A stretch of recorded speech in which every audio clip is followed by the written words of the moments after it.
Hola, ¿cómo están? Bienvenidos a la Cátedra de Diseño e Instalaciones para las Industrias 2.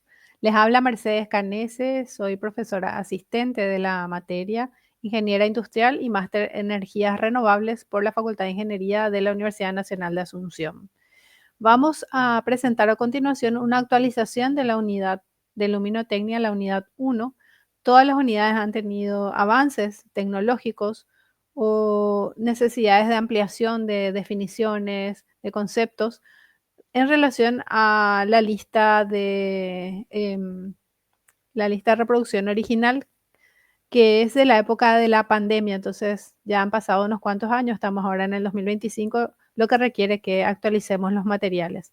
En este capítulo estaremos actualizando, en este video estaremos actualizando las novedades que se dieron en el campo de la luminotecnia. Vamos a empezar entonces a mirar nuestro material. En cuanto al contenido, no ha variado, tampoco el objetivo de la iluminación, ni los principios, pero ya en el capítulo 2 nos encontramos con una nueva definición de la candela. La candela, que es nuestra unidad de medida básica con la cual definimos todas las demás unidades de luminotecnia. Esta unidad ya no se define más en función a un centímetro cuadrado de platino elevado a una temperatura tal que emite luz, sino que se usa una forma de medición que es mucho más simple, que no requiere de materiales especiales ni de temperaturas especiales, pero que tiene el mismo valor. Entonces ahora la definición es una fuente que emite una radiación monocromática de una frecuencia de 5,4 por 10 a la 14 hercios y de la cual la intensidad irradiada en esa dirección es de 1 sobre 683 vatios por estéreo radian. Ahí vemos también que la candela es una unidad de medida de la luz que además tiene una dirección que se expresa a través del ángulo sólido. Las siguientes definiciones también permanecen iguales, ahí no hay ningún cambio, pero quisimos agregar algunas definiciones más que después mencionamos a la hora de hablar, por ejemplo, de la calidad y de la seguridad de la luminotecnia y que no habíamos mencionado con suficiente detalle. Una de esas magnitudes es el índice de reproducción cromática o CRI por sus siglas en inglés, que mide la capacidad de reproducir los colores que vemos con luz natural. Entonces, esta magnitud se define de 0 a 100, donde 100 es la máxima capacidad de reproducción de los colores, tal como se ven en la naturaleza a plena luz del día, y 0 es con ninguna reproducción de colores, aunque se distinguen las formas. Podemos ver perfectamente eso en el ejemplo que se señala acá, aunque quizás ustedes no vean la reproducción de colores ideales porque depende del video y del material también que estamos utilizando. Sí pueden ver cómo a medida que nos vamos a índice de reproducción menores, este ramo de flores se va viendo cada vez más gris. Otro concepto que hablamos más adelante, pero que no estaba definido así al inicio de este capítulo, es la temperatura color, que se expresa en Kelvin. Está vinculada entonces directamente con la temperatura de un cuerpo opaco cuya temperatura se va aumentando hasta que emite luz. Para para las temperaturas más bajas, la luz es más cálida, que es la luz que estamos acostumbrados a ver en el amanecer o en el atardecer, y a medida que se intensifica la temperatura, en que hay una mayor temperatura, los colores se van volviendo, em, se les llama de colores fríos, ¿sí? Es una luz más blanca, que es más parecida a que es un poco más parecida a la luz del mediodía. Entonces, la cuando estamos hablando de 1000 a 3000 Kelvin aproximadamente, los colores son cálidos, y de 5000 en adelante se definen como colores fríos. Otros conceptos más que son muy importantes también y que nos ilustran aspectos que tenemos que tener en cuenta a la hora de diseñar una instalación de luminotecnia, sobre todo respecto a la calidad, es los modos de visión. fotópica, mesotópica y escotópica. De eso también hablamos más adelante. Sabemos que el ojo humano tiene células fotosensibles, pero no es un solo grupo de células, sino que son dos. Los conos son para niveles de luz diurna o fotópica y los bastones son para poca luz natural, como la nocturna o escotópica. Y la visión mesotópica es una combinación de ambas. Y es algo que podemos notar cuando, por ejemplo, a la noche vemos con la luz de la luna, si estamos en el campo, prácticamente vemos casi todo en color gris, que es lo que también actualmente en las películas se reproduce muy bien. Antes las películas mostraban todo más oscuro, pero actualmente ya se logra esa claridad, pero que es como más gris. Bueno, esa es la visión entonces escotópica o nocturna. Y hay una relación entre la visión escotópica y la fotópica, que es la relación escotópica-fotópica, EF en castellano o SP en inglés, que nos dice cuando tenemos un tipo de lámpara qué visión predominante vamos a tener. Entonces, esto sirve también como un factor de eficiencia, que vamos a ver con más detalle más adelante. Otro concepto importante es el ciclo circadiano y la luz, ya que la función biológica de nosotros, los seres humanos, que somos animales que dormimos de noche y tenemos nuestra actividad normal en horario diurno, hace que la forma en que se va emitiendo la luz solar desde el amanecer hasta el atardecer acompañe ese ciclo biológico, que es lo que también con la iluminación moderna se trata de reproducir. Se trata de que entonces en los métodos de iluminación más modernos, de que tanto al amanecer como al atardecer el tono de la luz sea más cálido, la temperatura color más cálida y más fría en los momentos en que requerimos un trabajo de mayor concentración, que es durante el horario también diurno. Se sabe ya que la luz azul afecta al ritmo circadiano y puede alterar el sueño, y eso hace que si usamos, por ejemplo, a la noche para estudiar o trabajar una luz blanca que tiene un poco ese componente de la luz azul, después nos va a costar más conciliar el sueño y eso cada vez está teniendo más importancia. Inclusive ha sido motivo de debate en el Senado de Paraguay entre el año pasado y este año, porque se ha determinado que solamente se mantenga el horario de verano, lo que hace que el inicio de las actividades escolares y laborales sea anterior al amanecer en invierno. Entonces, eso está generando un debate de cómo eso está afectando al ciclo circadiano y hay doctores médicos que están advirtiendo que eso está teniendo consecuencias en la salud, especialmente de los niños.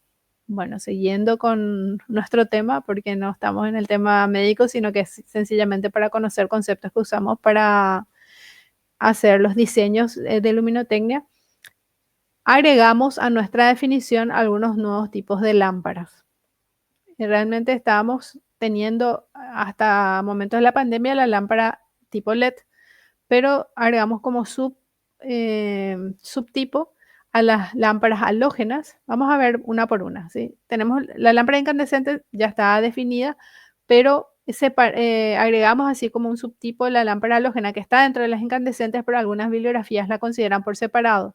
También ya habíamos definido las lámparas de descarga y las lámparas LEDs, pero también hay algunas bibliografías que consideran por separado las lámparas LEDs inteligentes. Entonces le ponemos como un subtipo y agregamos dos nuevos tipos de lámparas, que son las lámparas de plasma de azufre, también se hacen de otros materiales, que vamos a ver cómo funcionan, y las lámparas solares. Estas lámparas solares no estamos hablando de las que funcionan con paneles solares, sino que las que funcionan directamente con la luz natural del sol.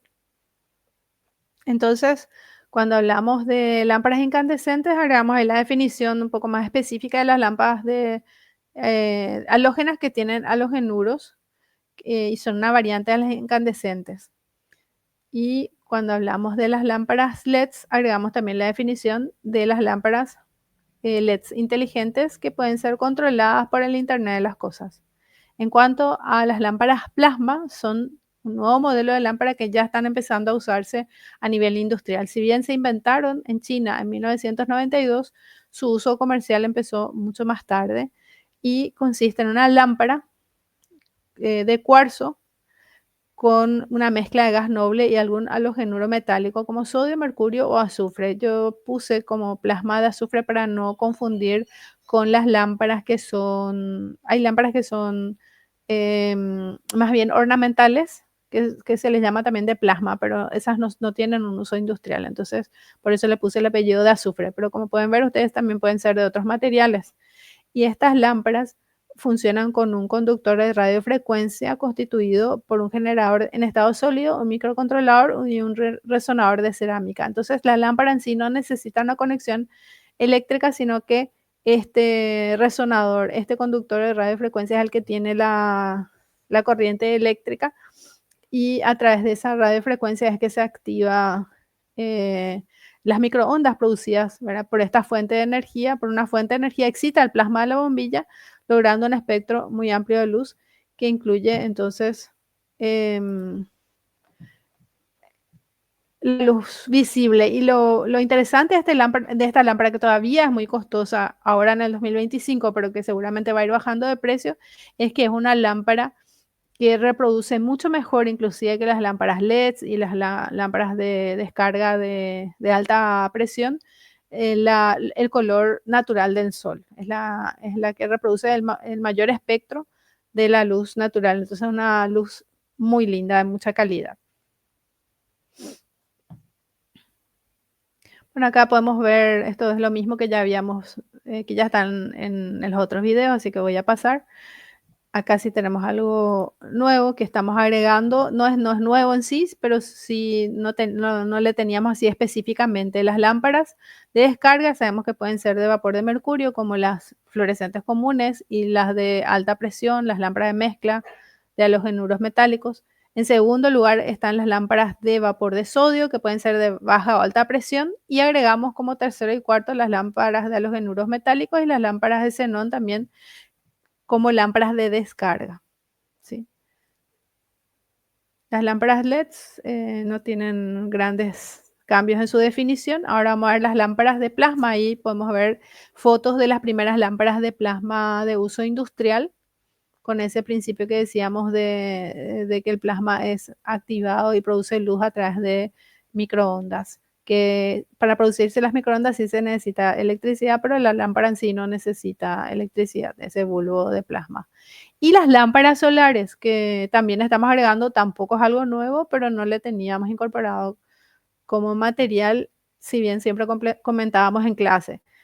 Acá mostramos dos tipos. Primero la lámpara llamada 1 litro de luz, que es una botella de plástico que contiene agua con cloro o lavandina, como le decimos en Paraguay, em, y que haciendo un agujero en un techo se coloca en techos de chapa, normalmente en viviendas precarias, y entonces equivale a una lámpara incandescente de 60 watts. Por supuesto, con un material de goma o algo que impida que en días de lluvia entre la lluvia a través del agujero, ¿verdad? Por más de que sea un agujero bien hecho y bien con una goma bien flexible, sabemos que para climas como el de Paraguay, quizás no sea la mejor opción poner por el techo. Quizás se podría poner por la pared o ver cómo poner, porque tenemos mucha diferencia de temperatura entre el día y la noche, y sabemos que los coeficientes de dilatación son diferentes, entonces se corre el riesgo de que se produzca una gotera. Pero el principio es muy interesante, ya que permite que cuando hay luz solar no se necesite usar otra lámpara. Por supuesto, cuando no hay luz solar, sí habrá que complementar con alguna lámpara eléctrica. Y abajo tenemos, acá abajito tenemos una lámpara solar más sofisticada, de uso más bien así decorativo. Podría ser también quizás industrial, pero por su alto costo más bien sería uso decorativo, que tiene un módulo transparente por donde ingresa la luz solar, y a través de espejos, o también podría ser a través de fibra óptica, esos rayos de luz que ingresan en la parte superior que está por encima del techo pasan a través de como un tragaluz y iluminan el ambiente interior. Este tipo de lámparas No necesitan, como decimos, paneles solares y funcionan cuando hay luz solar. ¿Qué otras novedades tenemos? Bueno, acá pusimos un comparativo más de lámparas, de diferentes tipos de lámparas, incandescentes, de bajo consumo, fluorescentes, tubulares, halogénuros metálicos, de vapor de sodio, de baja y alta presión y LEDs. Entonces ahí podemos ver la relación entre las potencias de cada tipo de lámpara, inclusive para lámparas ya de tamaño y uso industrial y su flujo luminoso. Esta tabla de equivalencia realmente está muy interesante. Esto ya habíamos visto. Ustedes pueden encontrar eso en la lista de reproducción de esta unidad. Todo esto ya habíamos visto, así que vamos a pasar. Lo que está en amarillo es lo nuevo. Como método, ¿se acuerdan que los métodos de iluminación son la iluminación localizada, la general y la combinada? Pero agregamos en esta unidad un método, digamos un bonus, un método adicional que es el sistema de iluminación humana, HCL por sus siglas en inglés, que también es algo nuevo, donde el sistema replica el ciclo circadiano. Entonces, a medida que transcurren las horas del día, va cambiando la temperatura, color del ambiente que se quiere iluminar. Esto es algo también bastante nuevo y que responde, digamos, a ambientes entonces que son, que pueden hacerse con costos de instalación elevados. Bueno, todo esto es igual, que es la iluminancia, la calidad y la seguridad también. Justamente acá teníamos algunos conceptos que no habíamos definido tan claramente antes. Acá una pequeña observación cuando hacemos la medición de la iluminancia con un fotómetro, que la recomendación es buscar las normas y estándares de medición para hacer las mediciones, porque hay normativas desarrolladas de cómo medir, para tener también valores, digamos, que estadísticamente sean válidos y también para las mediciones concretas que se hagan. Respecto a las distancias máximas, había un error en el material que decía distancias mínimas y tienen que ser distancias máximas. Lo que hay que respetar son las distancias máximas, no se puede sobrepasar estas distancias máximas. Para acá en los pasos del cálculo agregamos también plasma como una opción para calcular. Esto es repetido. Todos estos son los pasos de cómo hacer los cálculos que ya están, que ustedes tienen otros materiales para ver. Respecto a la luz natural, tenemos una lámina más que es la orientación de los edificios y ventanas. Acá en Paraguay, que estamos en el hemisferio sur, pero lo mismo sucede en el hemisferio norte, solamente que cambia nomás, en vez de sur vamos a usar el norte. Cuando estamos en el hemisferio sur y sobre todo en la latitud que estamos en Paraguay, que somos un país subtropical, lo ideal es evitar que los rayos del sol entren directamente en ambientes de trabajo educativos. Entonces, que las naves de los edificios tengan una orientación oeste-este es lo ideal. Y que las ventanas, pensando solamente en términos de que no nos molesten los rayos del sol que ingresan al ambiente, que las ventanas que acceden directamente al exterior estén orientadas hacia el sur. Porque las ventanas que están orientadas hacia el norte, como podemos ver acá en invierno, permiten el ingreso de los rayos del sol en invierno. Desde el sur en Paraguay, porque estamos entre la latitud 27 y 31, si no me equivoco, prácticamente no ingresan rayos del sol desde el sur, ni en verano ni en invierno. Entonces, para que no ingresen esos rayos, lo ideal es que las ventanas estén hacia el sur.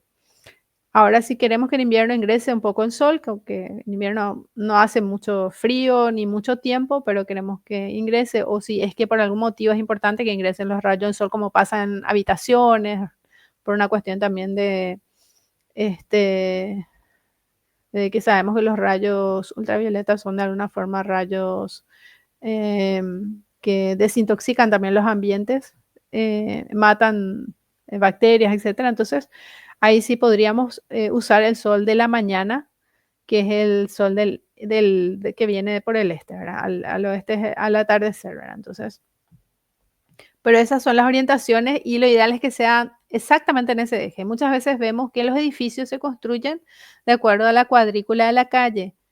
Y en un colegio, por ejemplo, eso no es lo ideal. Lo ideal no es que sigamos la cuadrícula de la calle, sino que sigamos ese eje este-oeste para garantizar entonces que no molesten esos rayos del sol a los estudiantes que están sentados cerca de las ventanas. Y además vemos acá esta configuración muy interesante también de las ventanas para países cálidos como los nuestros, donde em, la configuración ideal es esta que está más a la derecha, donde podemos ver que tiene un parasol, entonces en verano nunca entran los rayos directos del sol en una ventana que dé hacia, por ejemplo, el, este, bueno, en nuestro caso nunca luego daría, pero que por lo menos no dé el sol en verano a partir de cierta hora de la mañana si está al este, por ejemplo, ¿verdad? O al oeste. Y en cambio en invierno, en que el sol se inclina más hacia el norte, entonces sí que ingresa un poco la luz del sol. Esto está pensado realmente para latitudes un poco más al sur de Paraguay o más digamos, en el hemisferio norte, más cerca del norte también, no tanto para subtropicales. En nuestro caso, en general, nos conviene siempre los parasoles y más con más razón si es que está orientado hacia el este o hacia el oeste. Esa es la otra observación importante.